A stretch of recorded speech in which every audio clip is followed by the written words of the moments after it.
तो आज मैं आपको एक अनोखी रहस्यमय कहानी सुनाऊंगा। अगर आप चैनल पर नए हैं तो अभी सब्सक्राइब कर ले तथा कहानी पूरा देखें। अंत में एक अनोखा रहस्य छुपा है। धन्यवाद। तो सुनिए। हिमालय की तलहटी में स्थित एक छोटे से गांव में एक विख्यात मूर्तिकार रहता था जिसका नाम तक्षक था। तक्षक की कला में एक अद्भुत जादू था। उसकी बनाई हुई मूर्तियां ऐसी लगती थीं मानो वे अभी बोल पड़ेंगी। उसकी सबसे बड़ी इच्छा थी भगवान शिव की ऐसी प्रतिमा बनाना जो पूर्ण हो, जिसमें कोई कमी न हो और जिसे स्वयं शिव भी देखकर प्रसन्न हो जाए। तक्षक ने वर्षों तक साधना की और अंततः एक विशाल शिला पर काम शुरू किया। उसने 6 महीने तक लगातार मेहनत की, अपने खून पसीने से उस पाषाण को आकार दिया। जब मूर्ति बनकर तैयार हुई तो वह अद्भुत थी। शिव का सौम्य रूप उसमें जीवंत हो उठा था। जटाओं का प्रवाह, डमरू की मुद्रा और तीसरी आंख का तेज, सब कुछ अलौकिक था। तक्षक को विश्वास था कि यह उसकी अब तक की सर्वोत्तम कृति है। उसने मूर्ति को मंदिर में स्थापित किया और रात भर वहीं बैठकर उसकी प्रशंसा करता रहा। उसका मन गर्व से फूला नहीं समा रहा था। उसने सोचा, इस मूर्ति में कोई दोष नहीं है। स्वयं देवों के देव महादेव भी इसे देखकर मुस्कुराएंगे। अगली सुबह जब तक्षक मंदिर के द्वार खोल रहा था तो उसने देखा कि एक बूढ़ा और दुर्बल व्यक्ति वहां खड़ा है। उसके हाथ में एक छोटी सी छेनी और हथौड़ा था। वृद्ध ने तक्षक से कहा, हे कला के साधक, मैंने सुना है कि तुमने शिव जी की सबसे सुंदर मूर्ति बनाई है। क्या मुझे उसके दर्शन करने का सौभाग्य मिलेगा? उद्धरण चिन्ह। तक्षक ने गर्व से सहमति दी और उसे अंदर ले गया। वृद्ध ने मूर्ति को बड़े ध्यान से देखा। वह उसके चारों ओर घूमा, अपनी उंगलियां उसकी सतह पर फेरी और एक गहरी सांस ली। तक्षक प्रशंसा सुनने के लिए उत्सुक था। उसने पूछा, महाशय, क्या आप कोई कमी बता सकते हैं? मैंने अपनी पूरी आत्मा इस पर लगा दी है। वृद्ध ने मुस्कुराते हुए कहा, तक्षक, यह मूर्ति बहुत सुंदर है पर ये पूर्ण नहीं है। इसमें एक छोटा सा दोष है जो इसकी दिव्यता को रोक रहा है। तक्षक को ये सुनकर बहुत क्रोध आया। 6 महीने की मेहनत और यह बूढ़ा व्यक्ति दोष बता रहा है। उसने पूछा, कहाँ है वह दोष? मुझे दिखाओ।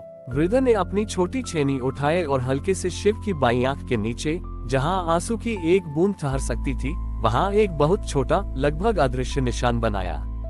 वृद्ध ने कहा, तक्षक, तुमने मूर्ति को इतना सुंदर बना दिया कि तुमने उसमें पीड़ा और करुणा का भाव नहीं छोड़ा। शिव केवल शक्ति नहीं है, वे संसार का दुख पीने वाले भी हैं। जब तक मूर्ति में मानवता का स्पर्श नहीं होगा तब तक वह केवल पाषाण है।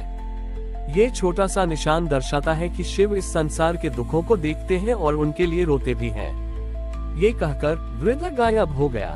तक्षक जानता था वह कोई साधारण व्यक्ति नहीं था।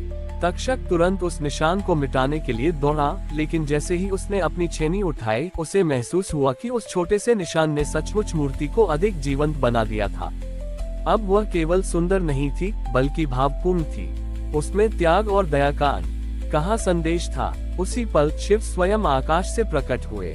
तक्षक, उन्होंने कहा, तुमने ज्ञान और कौशल से मुझे बनाया, लेकिन तुमने अहंकार से अपनी कला को अपूर्ण कर दिया था।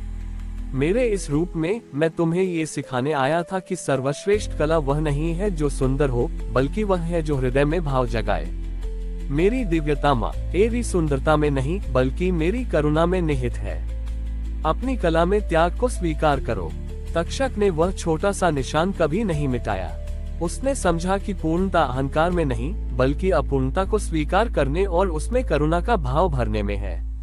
भगवान शिव के अदृश्य होते ही तक्षक उस छोटे से निशान को श्रद्धा से देखने लगा। उस दिन के बाद तक्षक की कला बदल गई। उसने अपनी छेनी और हथौड़ी को जमीन पर रखा और 3 दिनों तक न तो कुछ खाया और न ही कोई मूर्ति बनाई। वह केवल उस शिव प्रतिमा के पास बैठकर उस छोटे से करुणा के निशान को देखता रहा। चौथे दिन तक्षक ने अपनी कार्यशाला में वापस प्रवेश किया, लेकिन अब वह केवल पत्थरों से नहीं बल्कि मिट्टी से काम करने लगा। उसने संकल्प लिया कि वह अपनी कला को सरलता और सेवा के लिए समर्पित करेगा, न कि केवल अपनी प्रसिद्धि के लिए।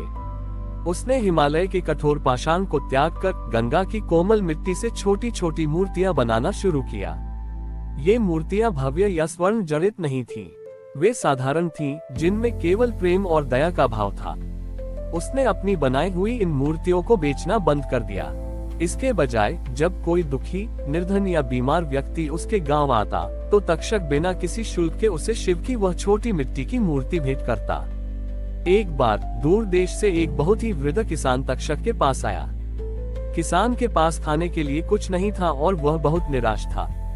उसने तक्षक की पुरानी भव्य मूर्तियों के बारे में सुना था और सोचा था कि अगर वह एक छोटी सी मूर्ति खरीद सका तो उसे बेचकर अपने परिवार को भोजन कराएगा। किसान ने तक्षक से पूछा, हे मूर्तिकार, क्या आप मुझे एक छोटी सी मूर्ति बेच सकते हैं? मेरे पास बहुत कम पैसे हैं। तक्षक ने उस किसान की आंखों में गहरी निराशा देखी।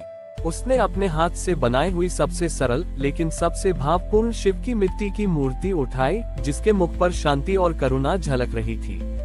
तक्षक ने मुस्कुराते हुए कहा, बाबा जी, मैं कला बेचता नहीं हूँ। यह मूर्ति मैं आपको भेंट करता हूँ। इसे ले जाए और इसे केवल भगवान, न कि मूर्ति मत समझिए।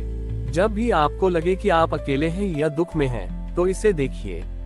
यह आपको याद दिलाएगी कि संसार के सारे दुख शिव ने अपने कंठ में धारण किए हैं। आपकी पीड़ा उनके लिए नई नहीं है। किसान ने वह मिट्टी की मूर्ति दोनों हाथों से स्वीकार की। वह मूर्ति बहुत हल्की थी, लेकिन उसे पकड़ते ही किसान को लगा जैसे उसके भीतर असीम शक्ति का संचार हो गया हो। उसने अपनी निराशा और भय को भुला दिया। उसे लगा कि साक्षात शिव उसके साथ है। वह किसान खुशी खुशी अपने गांव लौटा और उसने वह मूर्ति अपने घर के बाहर एक छोटे से चबूतरे पर स्थापित की। उस मूर्ति को देखने के बाद उसने खेती में फिर से मन लगाया और इस बार उसकी मां हनत रंग लाए। समय के साथ तक्षक की मिट्टी की मूर्तियां उसकी भव्य पाषाण मूर्तियों से कहीं अधिक पूजनीय हो गईं। लोग दूर दूर से उसके पास आते थे, धन दौलत देने नहीं, बल्कि केवल सांत्वना और आशीर्वाद लेने। तक्षक ने समझा कि कला का सर्वोत्तम रूप तब प्रकट होता है जब वह सेवा का माध्यम बनती है, और कला का सबसे बड़ा असम्मान वह नहीं है जो कलाकृतियों को मिलता है, बल्कि वह है जो उन कलाकृतियों के माध्यम से मानव हृदय को शांति मिलती है। तक्षक की कहानी काशी के पंडों और संतों में फैल गई, और आज भी कहा जाता है कि जब कोई सच्चा भक्त अपनी कला को अहंकार रहित होकर सेवा में लगाता है, तो भगवान शिव स्वयं उसे अपनी करुणा का स्पर्श देते हैं। हमारी और भी आध्यात्मिक एवं अनोखी कहानियां देखने के लिए हमारे चैनल पर जाएं तथा धार्मिक एवं पौराणिक अनोखी कहानियां हमारे चैनल पर है। कृपया जाके देखें तथा हमारे चैनल को सब्सक्राइब करके रखें और वीडियो लाइक जरूर करें। धन्यवाद।